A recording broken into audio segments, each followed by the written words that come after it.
नमस्कार मित्रों। जैसा कि आप सभी को मालूम है, हमारे देश में राष्ट्रपति के चुनाव संपन्न हुए हैं, जिसका कि नतीजा 21 तारीख मतलब जिस दिन मैं ये वीडियो रिकॉर्ड कर रहा हूँ उस दिन आने वाला है। और ये लगभग निश्चित हो चुका है, लगभग सर्टेन है। एनडीए की राष्ट्रपति पद की प्रत्याशी श्रीमती द्रौपदी मुर्मू जी भारत गणराज्य की अगली राष्ट्रपति होने वाली हैं, इसमें कोई संदेह नहीं है। जब एनडीए ने उनको अपना प्रत्याशी बनाया था, उस समय से ही लगभग यह फाइनल था कि वो भारत राष्ट्र की अगली राष्ट्रपति होंगी। उनके सामने विपक्ष ने बहुत कवायद करने के बाद, काफ़ी हिट एंड ट्रायल करने के बाद कई नाम लाए, जिनमें से ज़्यादातर नाम जो थे उन्होंने अपनी हार देखते हुए और अपनी इस उम्र में राजनीतिक फजीयत से बचने के लिए स्वेच्छा से ही अपने आप को राष्ट्रपति पद की दौड़ से किनारे कर लिया। परंतु एक बेशर्म प्रत्याशी जो कि अपनी महत्वाकांक्षाओं के चलते हुए अपने आप को युग पुरुष समझता रहा और ये सोचता रहा कि वो बहुत ही क्रांतिकारी विचारों वाला व्यक्ति है, उसको बलि का अंततः बलि का बकरा बना दिया गया और यह समझ भी नहीं पाया कि उसका बलि का बकरा बन रहा है। उसके एक ब्राइट पॉलिटिकल करियर जो विच वाज ओवर 3 डेकेड्स, उसके बाद जो उसका राजनीतिक अंत होने वाला है वो एक अपने आप में एक पॉलिटिकल सुसाइड की तरफ बढ़ रहा है। जी हाँ, मैं बात कर रहा हूँ विपक्ष के राष्ट्रपति पद के प्रत्याशी यशवंत सिन्हा जी के बारे में।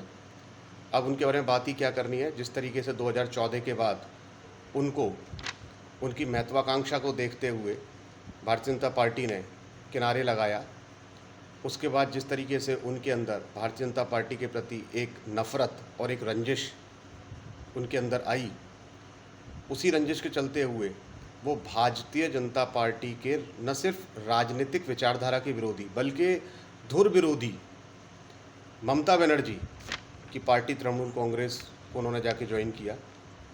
चलिए, हम सभी इस बात से तो हम सभी अवगत हैं। There is nothing new out in this.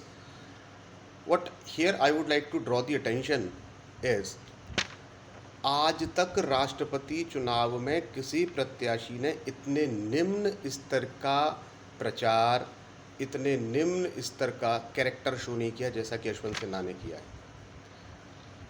राष्ट्रपति पद, it is the highest democratic post and position in India।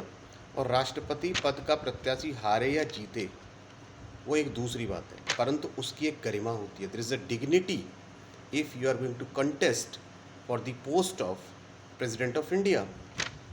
it is one of the highest decorated post and the president is honorable position which is much away from the political identities of various parties। इसके बावजूद जिस तरीके का उन्होंने प्रचार किया है, जिस तरीके के उन्होंने आक्षेप लगाए हैं हॉर्स ट्रेडिंग के या रबर स्टाम्प प्रेसिडेंट करार देने का प्रयास किया है एनडीए की प्रत्याशी श्रीमती द्रौपदी मुर्मू को, जो कि सीधे से एक महिला और एक आदिवासी महिला, आदिवासी समाज वो है जो कि आज भी आज़ाद भारत में सबसे पीछे खड़ा है। If we talk about SCs, OBCs, among all these communities which were backward, the least development, the least progress which community which has made, it is the tribal community।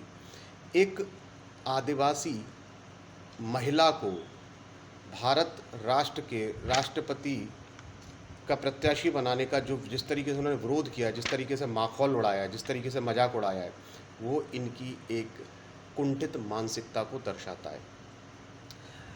Yashwant Sinha ने राष्ट्रपति के चुनाव को उस तरीके से निम्न स्तर पर ला दिया। Even let me tell you, जो गांव में प्रधानी के चुनाव होते हैं, जो कि बहुत ही ग्रास रूट लेवल का चुनाव है, जिसमें वोटर या प्रत्याशी एक दूसरे से बहुत अच्छी तरीके से फेमिलियर होते हैं। They are very much familiar with the tactics of each other.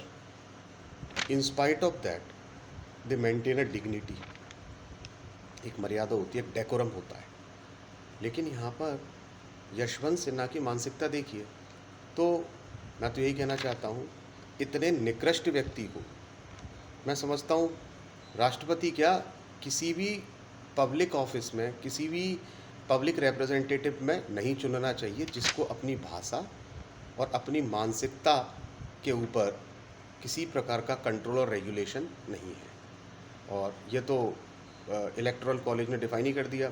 इनकी ऐतिहासिक हार होने वाली है। विपक्षियों ने इनको बलि का बकरा बना दिया। इन्होंने अपने एक 30-40 साल पुराने राजनीतिक करियर का इतनी बुरी तरीके से अंत किया है। यही बात मैं आप सभी लोगों से शेयर करना चाहता, मेरे मन में बहुत दिनों से चल रही थी। अब मैंने आप लोगों के साथ शेयर किया। धन्यवाद।